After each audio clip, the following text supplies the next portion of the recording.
So you have big dreams. You want to succeed. You want to live the life you've always imagined. But there's one thing standing in your way: procrastination. You know exactly what needs to be done, yet you avoid it. You push it off for later. And then comes the guilt, because deep down, you know you're capable of more.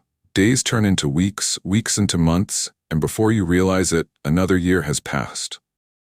The same goals from last year show up on your New Year's resolution list again. At first, you feel motivated. This time will be different. But soon enough, distractions creep in like an uninvited guest. Scrolling, binge-watching, aimless browsing, it all feels harmless at first. Then, before you know it, procrastination becomes a habit. You start believing you're just a lazy person.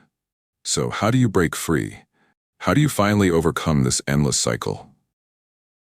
Many videos tell you to delete social media, remove distractions, or build more discipline. And while these can help in the short term, they don't fix the root problem. Because the real issue is inertia, the hidden science of procrastination. In physics, inertia is the tendency of objects to stay in their current state, whether at rest or in motion, until an external force acts on them. And guess what? This applies to your habits too. Starting any task, no matter how small, requires energy. But the problem is, in your mind, you make this initial push seem much harder than it actually is. Instead of starting, you avoid the task, and instead of making progress, you seek quick dopamine from distractions. So if inertia is the problem, breaking it is the solution. How to beat procrastination in 2 simple steps. 1. Make the first step ridiculously easy. The hardest part of any task is starting. But you can trick your brain by lowering the stakes. For example, instead of thinking, "I have to write a 5,000-word essay," tell yourself, "I'll write just 50 words." By making the task smaller, you reduce resistance and get started without relying on motivation or willpower. 2. Use the 2-minute rule. If you don't feel like doing something, tell yourself you'll do it for just 2 minutes. Want to clean your room? Put on one song and stop when it ends.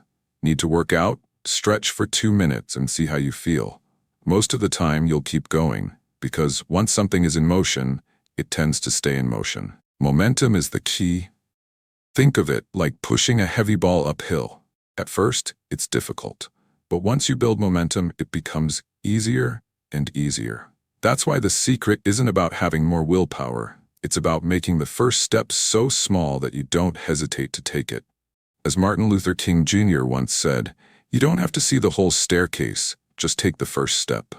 And that's how you break free from procrastination.